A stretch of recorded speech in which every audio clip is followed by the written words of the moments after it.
Qophiin keenya immoo qophii keessummaati. Keessummaan keenya irraa immoo Ibrahim Mahammad egaa waggaa dheeraatiif aartii Oromoo keessattuu immoo sirboota naannoo Arsiitiin beekama.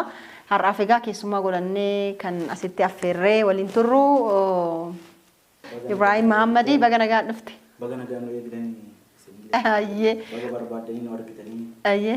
Waggaa 17 keessatti barbaadanii miidiyaan barbaadee nama arguu hin jiru. Barbaadee nu bira dhuftee na argiteetiin naaf yeroo keessatti galatoomuu hin jiru. Ayyee galatoomi. Har'a tokko jennee jalqabna Siinan Show kanaan dura egaa baay'een keessan akkuma beektanii karaa miidiyaawwan garaagaraatiin sagantaawwan garaagaraa qopheessaa turre. Egaa har'a immoo miidiyaan hundinuu namni kamuu miidiyaa ofii qabaachuu ni danda'a karaa yuutuubiitiin.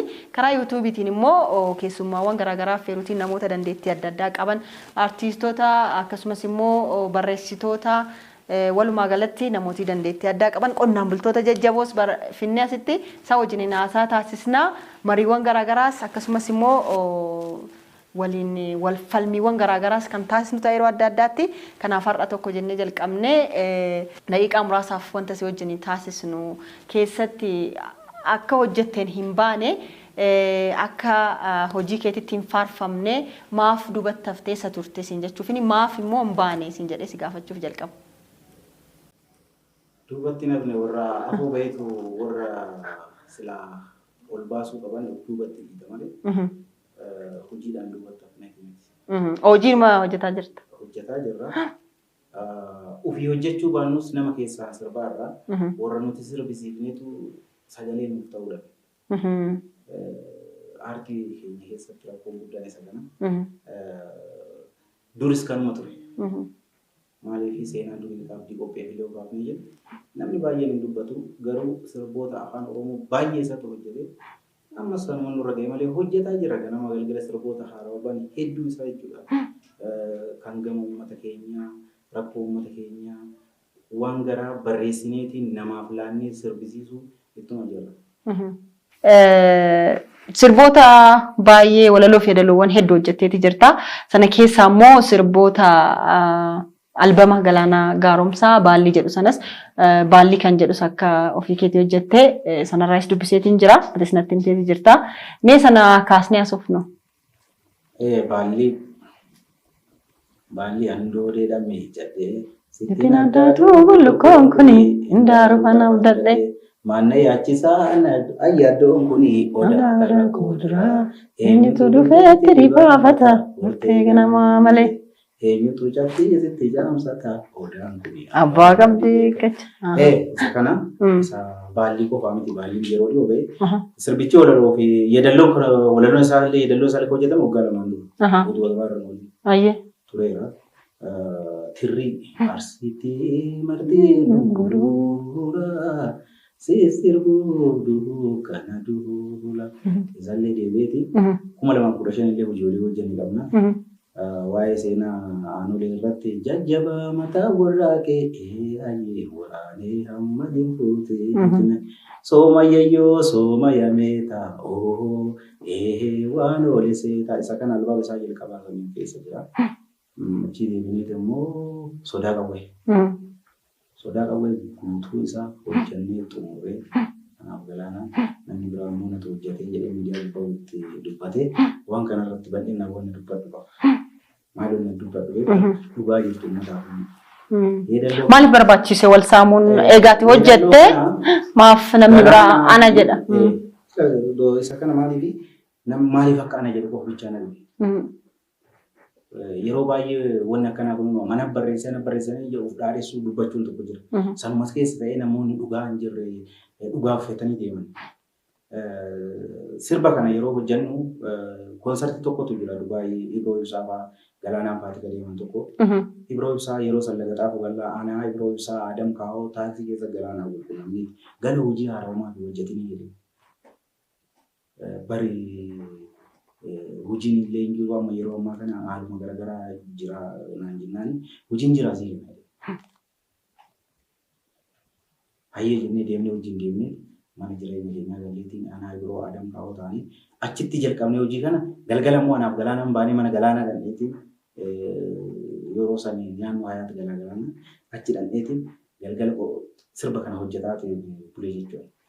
Halkan keessa hoo ga'u sa'aatii 4 kana hoo ga'u kuma hirkoo waamee isa waamee deemanii anti yoo inni dhufu waa hunda isaa xumuree eegeera walaloo muraasa galanaa jira dabale. Namni biraa kan irratti walaloo takka dabale jiru. Soba rabbi jibbee akkasii. Ayyee yeroo baay'ee sirboonni hojjetaman fakkeenyaaf sirbi tokko hojjetamee otoo istiidiyootiin bahin dura mee dhaggeeffadhuun hin jira. Sanarratti immoo namoonni otoo bakka kan akkas gootee jedhanii yaada walii kennu. Tarii sanaanis wal qabatee yaadni akkasiis kennamee ta'uu danda'a. Inni yaada sanii wal falmuu qaba. Maaliif aartii keessa seera aartiitiin kan jiru nama jedhee yeedalloo jalqabe abbaan siin jedha aartii keessa. Aayidiyaa jira. Kan fooyyessee miti. Kan fooyyessee yaadatti kennee miti. Nama tokko jedhee jalqabe. Yeedalloon tun akkana jirti akka seericha jiruuti. Dhufee jidduu keessatti jecha wayii dabaluu danda'a. Saniif yeedalloo walaloo na barreesse yeedalloo kan jedhamu wanni akkasii na mudatan. Ani baay'een argaa amma fakkeenyaaf dhagayeera. Ana mudate. Waan wantu jecha takkatti achi keessa kaanii walaloo fi yeedalloon ibaluu fi ana jedhanii gaafatan. Baay'eetti gadda.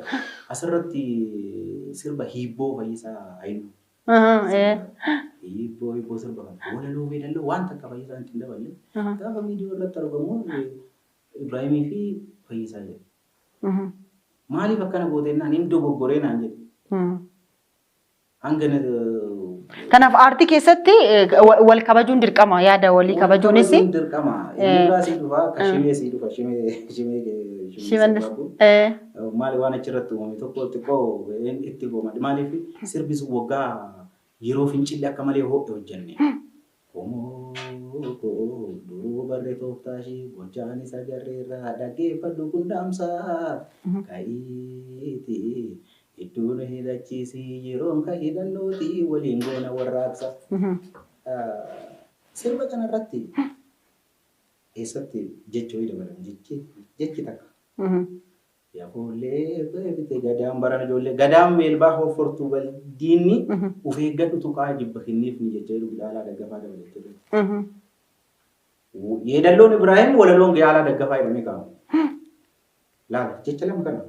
Kan ammoo guutuutti kanatu hojjete. Maaf akkana goota kireeditii akkanaa dhiisaa jedhe. Yaada dabale malee namni kun bu'uuressee hojjenne. Maaliif wanni kana dubbannuuf maali beektaa? Nama komiyyuu duun taane wanti dubbataa jirru sirreessuu qaban aartii keenya keessatti. Har'aa miti kan kaleessaas wanni abdii qophee amma natu barreesse jedhee namoonni baay'een as bahee miidiyaa irratti dubbatan. Isa maatiin illee baay'ee komata waa'ee abdii qophee. Abdii qophee irra lubbuun hin jiruufu kiyya jedhee namni mormachuu danda'a. Hojiin an hojjedhe akka namni nama mormullee barbaadu. Maaliif wanni kana gochuu barbaadeef waan tokko baradhe. Waan ofii hojjedhe kana sadarkaa kitaabaatiin kaa'ee akka uummanni boru baru dhugaan jiru baru gochuu barbaadee isarratti hojjetaa jira. Maaliif barroo aartii keessatti walitti ebalu kana natu hojjete jette sadarkaa beekamtii tokko argate namni akka waan maqaballeessaa isaa dhugaa jirtu dubbatti maqaballeessaa waan fakkaatuu fi yeroo baay'ee waan akkana waan jiruuf barruu sirbaatuu dhaabuudhaaf murteesseera. Hin dhaabdu. Kana waliin dhaabnu kun abdii si kutachiisuu hin qabu garuu wal sirreessaa adeemuun dirqamadha. Abdii huduun taane waan kana fooyyessuudhaaf walitti muun akkasitti mari'achuun dirqama. Marii keessattis marii hedduu mari'atu waan kana. Ayyee. Wanni miidiyaa irra dubbatamuu fi wanni baakgiraawundii jiru gargar masiifu. Kana waan ta'eef Oromoo waan baakgiraawundii jiru kana hunda beekuu qaba. Maaliif aartii keessatti ammoo nama fuuldura jiru qofaa miti. Fakkeenyaaf teenyeetiin yoo nuti haasofnu namoota hedduutu kana nu bareechise. Kaameraamaanii jira. Sirba keessatti barreessaa walaloo fi yeedalloo qaree fidee si kennaa achiin booda gara istiidiyoo deemna nuti. Dhugaadha. Istiidiyoo dhaqeeti istiidiyoon sun akkuma nu yeedalloo hojjenne san yeedallootti hojjetee muuziqaa qindeessee dhiyeesse. Nama tokko dhufeetiin namni masiinqoo taphatu irratti gala nama lama kiraara beesii kunneen hin galu. Kaameraa dhatta istiidiyoo dhaqee waraabu. Kan waraabu hin jira. Kan kalarii hojjetu hin jira. Kan editii hojjetu hin jira. Istiidiyoo nama meeqa irratti maatii sirba tokko. Nama baay'ee. Baakgiraawundii kanaa dubbachuudha. Kanaaf hojii aartii tokko duuba namoota baay'eetu jiraata. Lafee dugdaa immoo sirba tokko kan ta'u kan walaloo barreessee fi kan yaadaloo hojjetedha. Kanaaf weellistoonni yoo sirbanii warra kanneen dagachuun qaban keessattuu jedhee yaadaan. Kanaaf namni san immoo fakkeenyaaf walaloo fi yaadaloo eenyu akka hojjeteef seeraan taa'uu qaba. Amma yaadni gidduu gidduutti jecha yookiin hima yookiin waan xiqqootti bu'uura sanarratti dabale hundi akka hojii nama sanaa ta'ee fudhatamuu qabu. Yaada dhukaa sun barbaada. Isa kana maaltu fili beektaa? Barnoonni aartii barbaachisaadha aartistii keenya keessatti.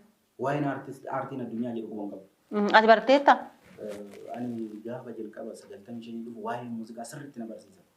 Hawwisa guddinaa keessa. Namoota jajjaboo akka Siinqinaa Xilahuun. Gosee namaa noofaa.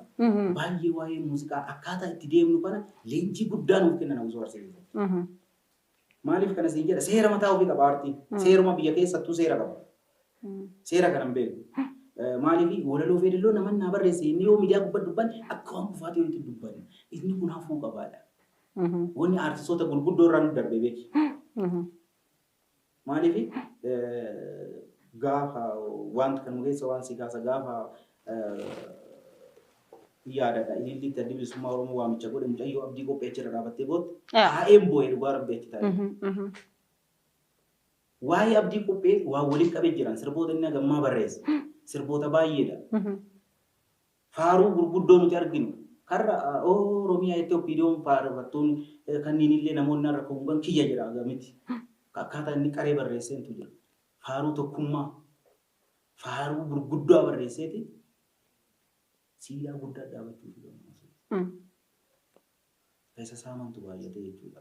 Inni biraa immoo lammataan beektaa gaafa galma giddu galaatiitti maadii sheekaa warree dubbatee agartaa. Proposal fi dhiyeessaniitiin gamanni abbaa gadaa meeqami karaanii kan jedhu Muhammad Qopheetiin barreessee jedhu lafaa ka'eetiin maadii sheekaa immoo biyyaadhaan dhufee as jira yaadattoote harka baaseetii jennaan hayi proposaalii kun asuma irratti hafu.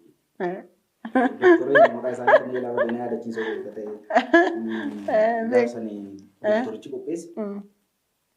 Sirba kana kan barreesse abdii qopheetii Muhammad Qopheetii miti. Eenyummaa Muhammad Qophee jedhee bookoo achi keessa galchee. Miidiyaalee akkana dogoggorsiifamaa jechuun biyyaa fi. Walumaan ture guyyaa sana wantoonni akkasii jiran keessattuu immoo yoo seenaa darbe bal'inaan hin beekne kan waggaa 4 waggaa 5 beekuu qofaanii nama fuuldura jiru qofa yoo faarsite dogongora baay'ees uumuu dandeenya. Kanaaf maaltu ture akkam ture jettee yeroo dheeraaf keessa turuu barbaachisaa jechaadha. Kanaaf yoo hin beekne yookiin gaafachuudha yookiin immoo wal keessa laaquun kun gaarii miti. Wanta sirra gaheerraa kaanii taasifne dhugaa dubbachuuf taanan. Waan narra gaheeti. Maaliif kana wanni haasofnu akka barnootaati. Amma hojiidha aartiin dhaabaa barruu kan jedhe hamilee kutadheeti miti. Barruu kana gara biraatitti guddisuu barbaadeeti. Gara biraatitti guddisuu barbaadeeti. Maaliif garoota kitaabaati. Maaliif fooyyessuu qabna aartii. Inni biraa immoo anatu akkana siif godhe ati akkamiin naan goone jedhee mormii kana hin barbaadu. Maaliif barruu keessoo seenti akkaataa natti yaadduuf akkaataa namni itti yaadu garagara. Maaliif waan fuuldura jiru yaadamti. Tokkummaa Oromoo kanarratti dhugaa seefimaa jechuudha. Hanga barreessitoonni yaadan namni yaadu hin jiru. Aartistiin fuuldura jiru miti. Seenaan dubbifta.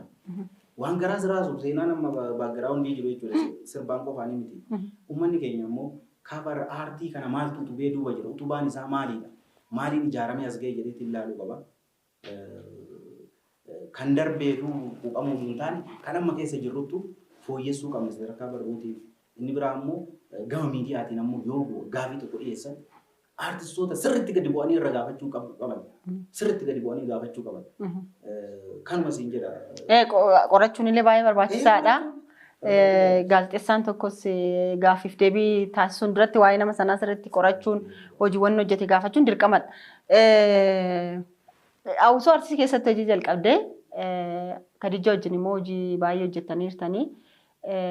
komii tokkos qabda fakkeenyaaf OBN badhaasa wayii kennee ture sana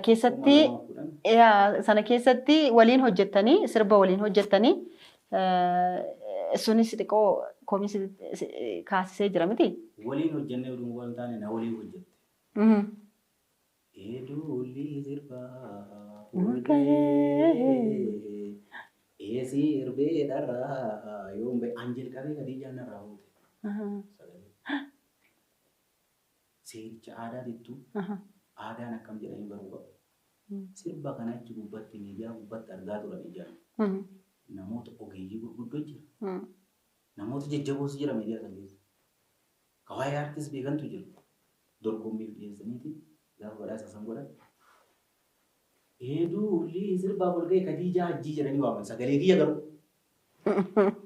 Asii jira. Waaman maaf badhaafamtee miti Khadijaan kan jedhaa jiran. Baga badhaafamte. Garuu namni isii wajjin jiru kun eenyu jedhee guyyaa tokko sirba sanirra namni kaasee jiru. Namoonni hedduun itti dhufaas hin beeku jedhan. Garuu sirba koo kana hin beekan. Edulli sirbaa bolgee irra jirus anu. Tirroota baay'ee illee deebii sirba saniitiif tirree hedduu hojjette. Ka Galaanaa irraa kaasee, ka Shukrii Jamaal irraa kaasee, ka Jamaal Godii kan amma yeroo dhiyoo YouTube irra fe'ame tokkotu jira. Ka Shukriif hojjette kam? Yoo ciisee rafuu mana galee gurraanaa iyyaa keessaa galee ka jedhu Tirrii Kumaalaa addunyaallee tureera. Kumalaaf hojjettee? Ka Kumalaa waan addaati. Tirriin isaas baay'ee bareeda ture. Xiqqoo nu yaadachiisime. Albama guutuu hojjetee jira.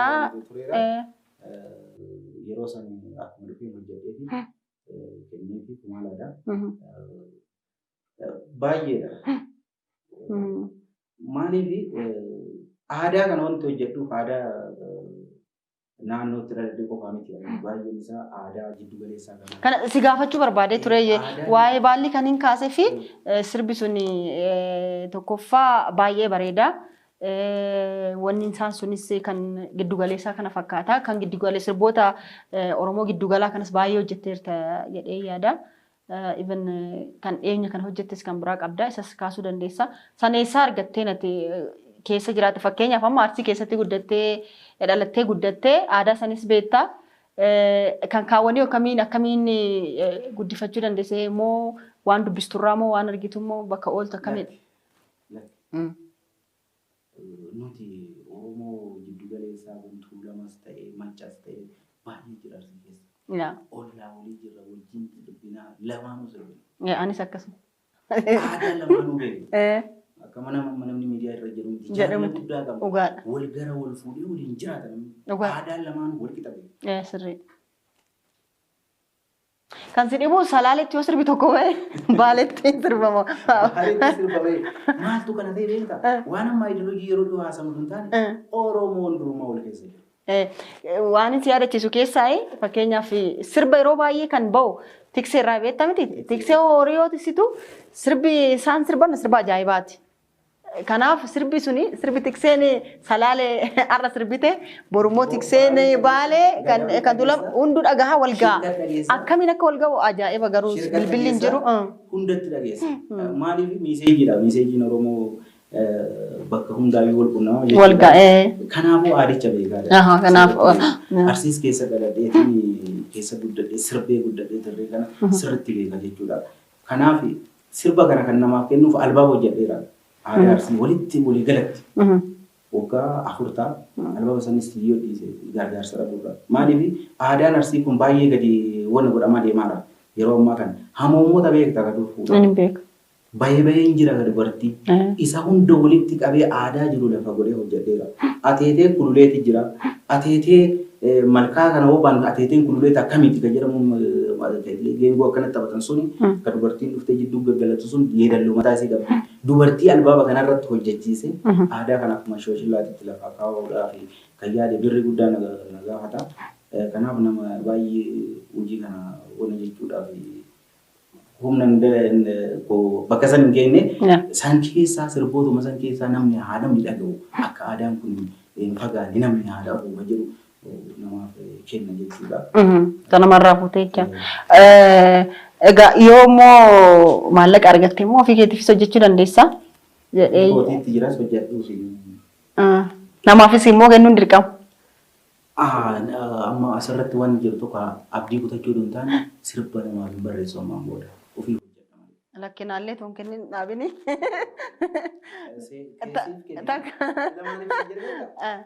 Akkas ta'uu hin qabu. Maal seeti wal barsiisaa yoo hin deemini maaliif seeti dandeettiin ati qabdu si bira jira. Namni tokko immoo sagalee ajaa'ibaa qaba. Barreessuu irratti cimaa ta'uu dhiisuu danda'a. Kanaaf rikooginishinii yookiin beekamtii walii kennaa yookiin hojii ati hojjettee fi beekamtii sii kennaa sana yoo hojjete gaariidha. Akkasitti immoo walirraa fagaachaa immoo eenyu walitti nu fida? Fagaachuu miti. Woo walitti himnee waliigalteen illee jiraachuu qaba bara hojii irratti. Waliigaltee kana gama aartistii waldaa aartii Oromootiin seerri tokko dhumamee akka waldaa aartistoota Itoophiyaatti deemameen seera tokko gochuu dandeessa.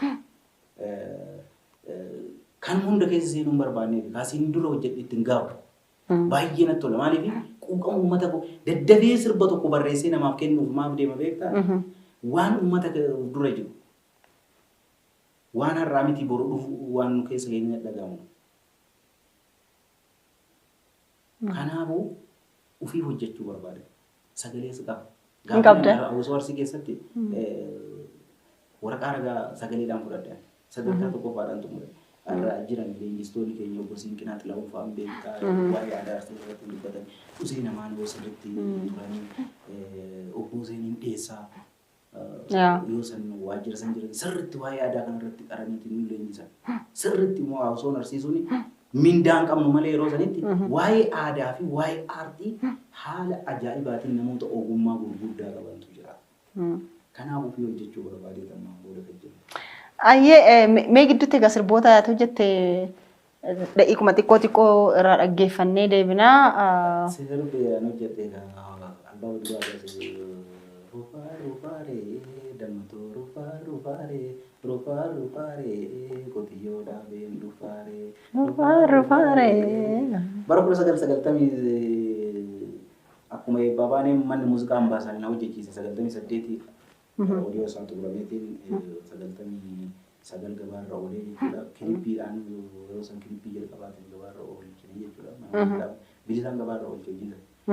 Maaliif baasiitti baasee hojjetateetuma albaaba sammuutu jechuudha.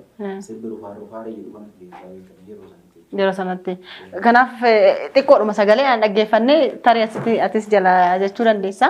Dhaggeeffannee jira waan jiruuf sagaleedhaan dhaggeeffannee deebina. DJ'n awwal jira.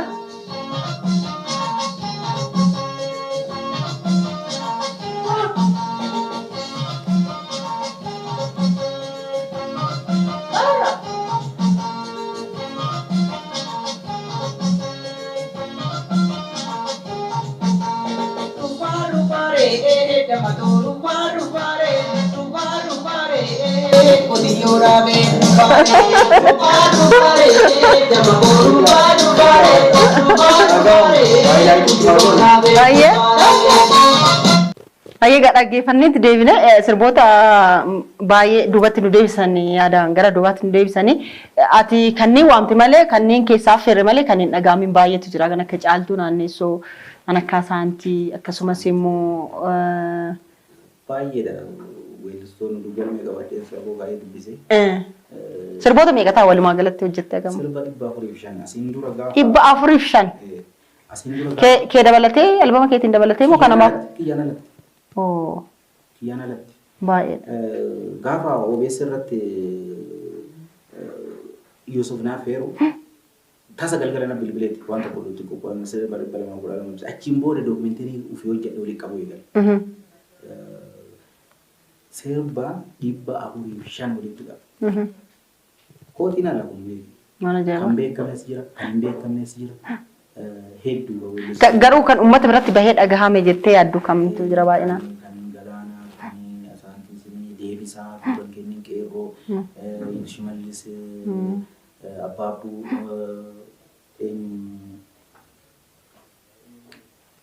Fayyisaa Haayiluu, Heebboo fi Kunuuriyaa Qeerroo irree tokkummaa ibsan illee na fayyadateetti tajaajila qabaasan jechuudha.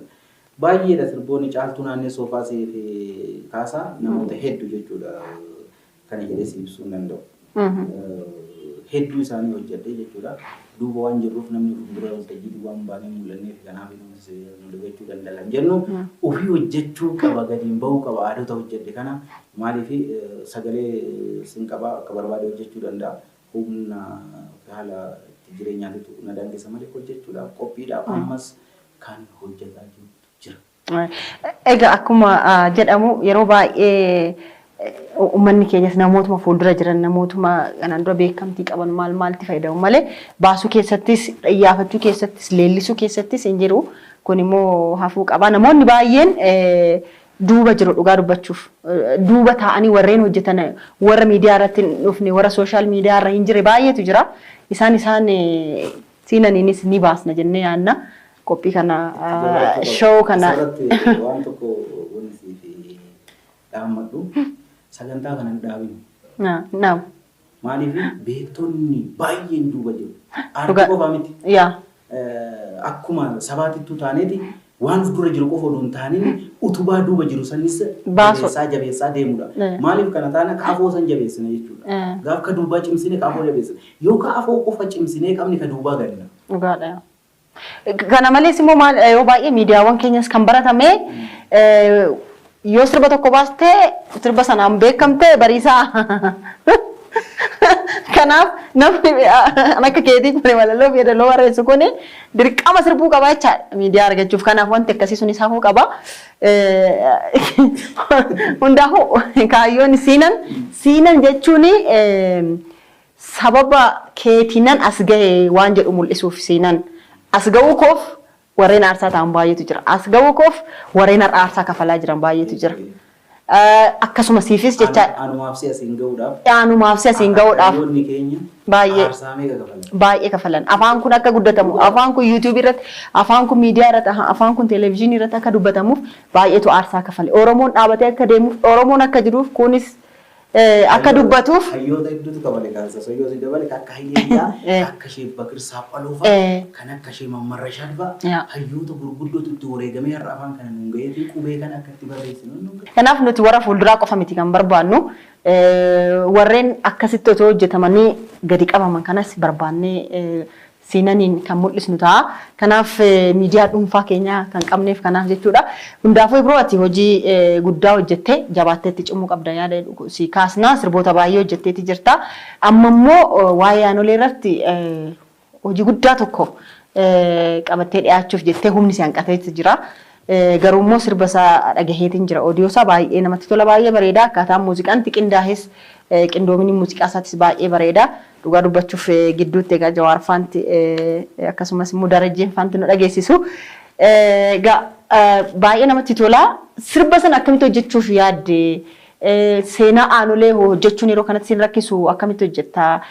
Baay'ina nama yoo yaadu akkasumaan yoo yaadu sirba kana akkamitti hojjetamuu qaba jedhee yoo yaadu namoota baay'ee fardeen baay'ee waan baay'ee si barbaachisaa seenaa sana baay'ee barbaachisaa akkamitti hojjechuuf yaaddanii hundaafuu ati. Seenaan kun jechuudha hojjetamuu qaba. Akkaataan itti hojjeteen waan ta'ame dhugaa irra jiru bakka san taa'ee dirree sanarra taa'ee barreessee jiru. Qoratteeti. Miira wayiitu miira tokkotti nu dhagame jaarsi seenaa jaarsi tokkotu nutti taa'ee waan sanarratti barreessee sadarkaa kilippii akka hanga humna keenyaatiin waan fedhes ta'u har'as waggaa tokko taa'ee sirbi kun oodiyoon isaa hojjetame jechuudha kilippii hojjechuudhaaf. Amma gama jiruun namatti jedhee gargaarsa gama gamaan godhee of ta'ee fiilm piroodakshinii fa'aallee ta'aniiti. Jawaar Gammadaa fa'aa. Baay'ee dadhabaa jira hojjechuudhaaf. Wanni hojjennu wanni lafa keenya immoo sadarkaa kilippii akka Afrikaatitti ta'uu gochuu barbaanne akkuma muuziqaa dhageessisan jechuudha sirbicha ol guddisuu barbaanne waa'ee keenya himataatiin waan sana ol guddisuu qabna aartii. Kanaaf baay'ee hojii ulfaataadha. Hangarraa jechuudha. Haala jiru gama jiru waa hundaan beektaatis. Maasiin jedha kanarratti namoonni itti iyyanneetiin jirrus gaafa viidiyoon kun dhumachuu gahee waan hunda waraabnee xumurree utuu viidiyoon gadi dhiifamee galata goonu akkuma seenaan shawoo irratti kan nuti dhiyaanneetiin goona kana waadaan galata namoota asirratti sirba kanarra wareegaa hagarraa na wajjin dadhabbii guddaa kafalaa jirantu jira. Gaafa hojii kana xumurree dubbadda kan jedhu baay'ee. Kanaaf asuma irratti dhiyaannee miidiyaalee waan irratti dubbanna. Baatee dubbatta jecha. Egaa gara xumuraarra geenyaa jirra. Kanaaf yaaddayni siin jedha namni tokko namni kun maqaa simachuun barbaadu waan hojjetus simachuun barbaadu garuu nama quuqamaa Oromoo aartii Oromoof qabu nama Oromoo jaallatudha. Maqaa isaas sitti himu. Baga gammaddee maallaqa hanga isaas sitti himu miidiyaa irratti ifa hin godhu garuu maallaqa guddaadha. Sponsora si ta'aniiti jiranii. Jechuudha waggaa tokkotti lamaan galatu ulfaatu seenaa kanarratti hirmaattee waan seenaa kanarratti abbaa taatee hojjechuu waan kana hojjechiisuu keetiif galata guddaa qabdadha. Egaa dhaamsi Ibroos si haa ga'u obboleessa keenya baay'ee si kabajnu si jaalannu kan maqaa kee himachuun barbaanne galatoomii ulfaadhu jennaani. Maallaqa isaasitti hin lakkoofne yookiin waan walii kennu hin jiru. Hojjetteetuma hojii sana mul'istaa. Hojiidhaan mul'istaa. Akkasuma dadhabbii hedduu na wajjin dhamaatee asirratti hin dubbadhu jedhee ture gaafa galata. Na wajjin dhamaatee waa hedduu waa bayii hedduu gaafa sirba kana dhageessee atu galatoo. Ayyee. Galata guddaa qabda. Galanni kan warra wareegameeti. Asirratti aanseeti ijoollee na wajjin dadhabaa jiran. Sadarkaa daareettira biyyaa. Shimallis Alamuu, Jawaar Gammadaa, Awwal Abdurroo, ijoollee hedduu kana wajjin dadhabaa jiran waan kanarratti maatiriyaala tokko qopheessinu irratti jechuudha dhugaa rabbii sadarkaa kiisii ofiitii baasaniitiin waan gochuu qabnu hin goona jedhaniitiin waan kana qopheessuudhaaf aga naannoo hunda lookeeshinii filanneetu jira. Kanaafuu galatoomii seenaa kanarra abbaa ta'uu keetiif kana bira dhaabbatee waan kana maqaan lee himuu jettee. Maqaan kiyyeen barbaachisu.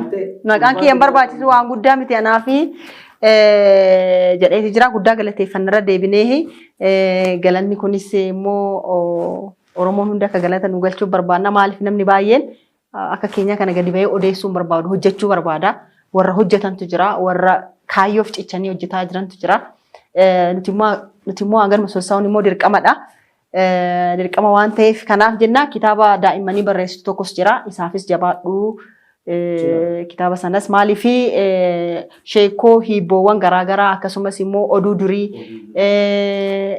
wantoota garaagaraa dhaloonni irraa baratu sanas immoo akka kitaabaan baastu abdii guddaa qabna dandeettii barreeffamaas akka qabdu beeka.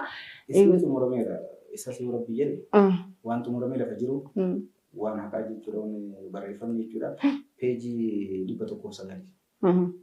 Waan ofii keenya abbaan kunatti mee lafa kaa'e. Waan biraa waan nuti maaf sadarkaa fiilmiitiifis wanti tun fiilmii ijoolleetiif ta'uu qaba kan jedhu yaadeeti. Maaliif yoo waan kitaabaan lafa kaa'e dhaloonni biraa immoo waan san fuudheetiin kan fiilmii godhu jiraachuu. Ana qofatu xumuree ana qofa galmaan ga'a miti. Dhaloonni biraa immoo waan kitaaba san fuudheetiin maal godha fiilmii dhaloonni godha. Kanaafuu hin xumurra waan hin xumurre hin jiru. Siin jedha sun waan wanti lafa jiru sanis gara mana maxxamaatitti haala garaagaraa goonetuma keessatti hojjechuu qabu malee dhimmi kun ammoo dhimma guddaadha dhimma ijoollee irra hojjechuu maaliif Oromummaa nuti irra as hin geenye dabboonni keenya as hin geenye ijoollee keenya irra kitaabaan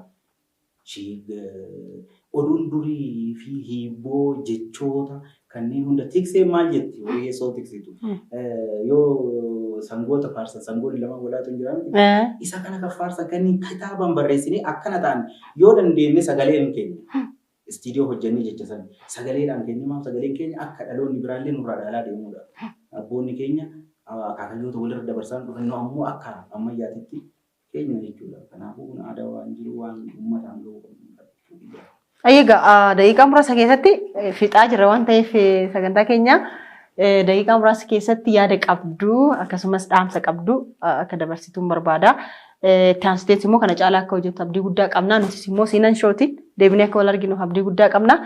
Warreen hordofaa jirtan yuutuubii keenya hordofaa jirtanii warri maatiin taane akka maatii taataniif sabskiraayib gootanii yeroo hunda akka hordoftanii fi mallattoo bilbila fakkaatu san yoo xuxxanii wantoota nuti yeroo yerootiin irra keenyu dafee kan isin qaqqabu ta'a. Kanaaf afaan keenyas guddisaa, aadaa keenyas guddisaa. Aartiidhaan jiraachisaa akka itti fufnuu fi namoonni akka nama maqaa hin dhaamne kana nu barbaachisa. Galatoomi jennaani bishaan Gooldis bishaanuma keenya bishaan kanas iyyaafadhaa dhugaa jennaani jechaadha. Dabalatee akkuma isin jedhe namoota galateeffatu jedhe Gajoo istiidiyoo Gajoo Xilaawun qindeessaa muuziqaa kana bareechina qindeessee mucaa lafaa dhufaadha. Baay'ee cimaadhaan sirboota baay'ee hojjetaa jira. Qarshii tokko narraa fudhama. Hojii kana hojjetee jechuudha. Tuna gargaaree sadarkaa beezis galchuu jechuudha. Galatoominaaf jedhaanii akkasuma Ibrahim Said hojii hojjetaa jiru kan laagaa jira.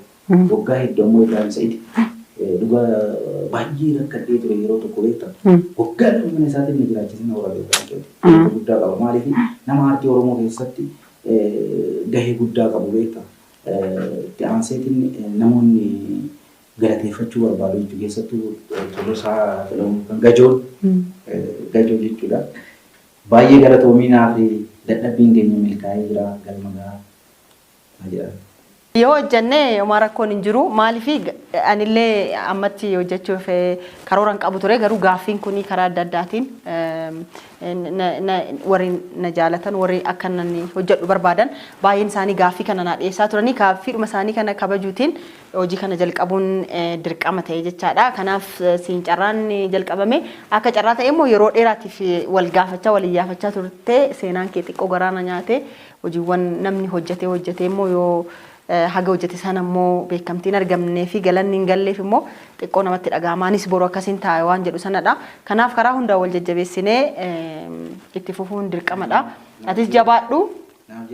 Siinan shoon kanarraa xumuruuf jira. Akkuma baratame egaa yeroo hundaa akkuma goonuu sagantaawwan keenya kanaan dura goonu hunda irrattu maaliif uffata aadaa sachumaan barsiisaati deemna kennaa yeroo hunda keessummoota keenyaaf qopheessinutu jira.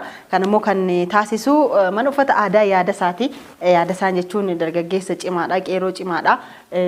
Nama bakka xiqqoo yookiin nama daandiirra ciisurraa ka'ee bakka guddaa gaheedha. Kanaaf yeroo baay'ee dinqisiifadha. Isas guyyaa tokko affeeruun koon oolu yeroo hundaa sagantaa kootirratti kennaa qopheessaa kennaa kan egaa nurraa fudhattaa uffata aadaati. Uffanni aadaa yeroo ammaa kanatti addunyaa irratti baay'ee beekamaatu jira. Warri faranjiis uffachuuf baay'ee barbaadu keessattuu callee keenya kana faaya keenya kana baay'ee barbaadaa jiru. Biyya keessattis baay'ee haala adda addaatiin uffatama. Anis uffadhee jira miti. Kiyyallee uffatteerta. Kiyyallee kanallee meelaal faayaatu naa hojjete. Guddaa galateeffannaa kanarraa naanaatti kennaa kan akka nuuf iddoo garan akka dhuftu affeeraa jechaadha. Baay'ee bareeda. Garuu sitti guddatu naalu. Egaa naannoo Maganaanya yookiin naannoo hoteela Lam hotel jedhamu naannoo sanatti argama. Iyyaafachuu dandeessu. Dhoqa booraan naannoo Hawlattiiti kun naannoo Maganaanyaatti dhiyaata. Lam hoteeliin achi. Baay'ee bareeda guddaa galateeffannaa. Uffata aadaa keenya isaa uffannu afaan keenya isaa guddisnu shoo keenyas laalaa bal'isaa akkasii galatoomaan har'aaf nagaatti. Dubbatanii walii galuu walii galan alaa galuu meeshaa dhalli namaa arguu waaqaaf lafaan. Dubbatanii walii galuu walii galan alaa galuu meeshaa